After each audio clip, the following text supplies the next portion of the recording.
Morning everyone. আজকে হচ্ছে day 2। এখন যাচ্ছি ব্রেকফাস্ট করছে। অলরেডি আমরা লেট, সবার খাওয়া হয়েও গেছে। আমি আসলে ঘুম থেকেই উঠতে পারিনি, বিতোষক আমার জন্য ওয়েট করছিল। এখন আমরা দৌড়ে দৌড়ে যাচ্ছি ব্রেকফাস্ট করতে।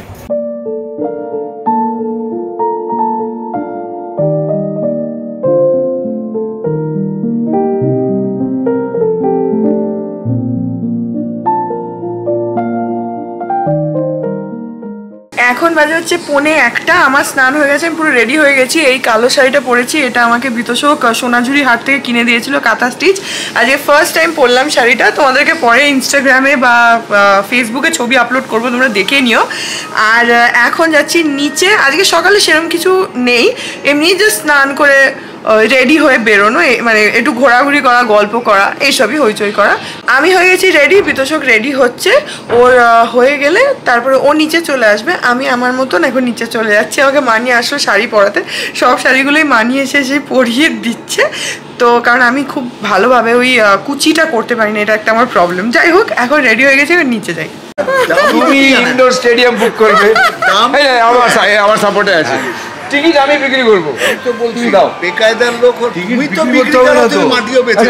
আরো ভালো বলছি, টিকিট দেখো। তোমরা বলো আমার শরীর যেন খারাপ না হয়, আমরা বলি সবার শরীর খারাপ। আমার পাড়াতে আর ডাক্তার, তুই কি চাস আমার এখানে ভিড় না হোক? আমার এই গন্ডগোল হয়ে গেছে, ভুল কথা বলে ফেলেছি। এখানে এখন টিম গ্রুম, টিম ব্রাইড সব ফটোশ্যুট চলছে। এরপরে এখানে গায়ে হলুদ হবে। এই যে আমরা হচ্ছি টিম ব্রাইড, এই যে আমাদের আছে। এদের হয়ে গেলে তারপরে আমাদের হবে।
এখন একটা হাঁটাহাঁটি হ্যাঁ হেঁটে নাও।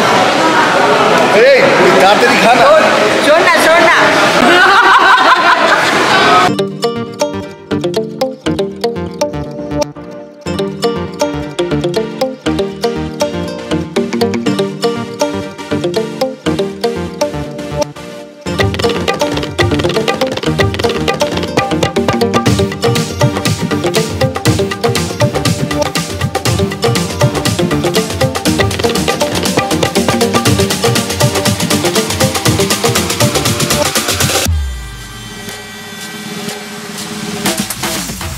এখন 4টে বাজে আর আমাদের খাওয়া দাওয়া সবই হয়ে গেছে, তারপরে সবাই গল্প করছিলাম। এখন পাপারা গেছে হচ্ছে একটুখানি পান আনতে, ওই জন্য আমরা ঘুরে বেড়াচ্ছি। পানটা আনলে পানটা খেয়ে ঘরে যাব, একটুখানি রেস্ট নেব, তারপরে আবার রাত্রিবেলা সেজে গুজে আবার বিয়ে বাড়ি অ্যাটেন্ড করতে হবে। এখন আমি আছি, মানি আছে, আমরা আসলাম হচ্ছে এখানে বিয়ে বাড়ির কী সেট আপ হচ্ছে সেটা দেখতে, মানে বিয়ের টাইমটার। অ্যাকচুয়ালি এখানে প্যান্ডেলটা টাইম টু টাইম চেঞ্জ হচ্ছে ইভেন্ট ওয়াইজ, তো সেই জন্য দেখতে আসলাম যে কি করছে। এই দেখো এখান থেকে এরকম একটা এন্ট্রেন্স টাইপের রয়েছে, রাত্রিবেলা বেটার বোঝা যাবে আলোর সাথে। আর এই মাঠটাতে কালকে এখানেই সঙ্গীতও হয়েছিল। এই দিকটা তো বুফে হচ্ছে খাবারের জন্য, আর এখানে এগুলো কি হচ্ছে এক্স্যাক্টলি বুঝতে পারছি না। এখানে দেখো কি সুন্দর চেয়ার টেবিল বসিয়েছে খাওয়ার জন্য, এরকম সুন্দর টেবিল চেয়ারের সেট আপ করেছে বসে খাওয়ার জন্য। আর উপরের ডেকোরেশনটা ভীষণ সুন্দর, এখানটা রাত্রিবেলা আরও সুন্দর বোঝা যাবে, তখন দেখাবো। হ্যাঁ তখন বেশি সুন্দর লাগবে, আলো জ্বলবে যখন। আর ওইখানটাতে স্টেজ আছে ওই জায়গাটাতে। বিয়েটা এক্স্যাক্টলি কোন জায়গায় হবে সেটা বুঝতে পারছি না। এটাও কিছু একটা কাউন্টার করেছে, আমার মনে হয় ওই ককটেল কাউন্টার হয় ওই বোধহয় করেছে। এখন অ্যাকচুয়ালি সেট আপ হচ্ছে তো ওই জন্য এক্স্যাক্টলি বোঝা যাচ্ছে না। তো এটা আমার খুব ভালো লাগছে, গোল্ডেন কালারের টেবিলস চেয়ার্স। আচ্ছা এবার বুঝলাম, ওই স্টেজের উপরে বিয়েটা হবে, এইখানে চেয়ারগুলোতে বসে দেখবে বিয়ে। আর অনেক কিছু হবে, এখন বুঝতে পারছি না, বিকেলের আগে বোঝা যাবে না। আর কালকে ওই জায়গাটাতে সঙ্গীত হচ্ছিল, ওই যে ওইখানে যে স্টেজটা করা ওখানে সঙ্গীত হয়েছিল কালকে। আর এটা হচ্ছে পুল এরিয়াটা, ওখানে সুইমিং পুল আছে ওদিকে।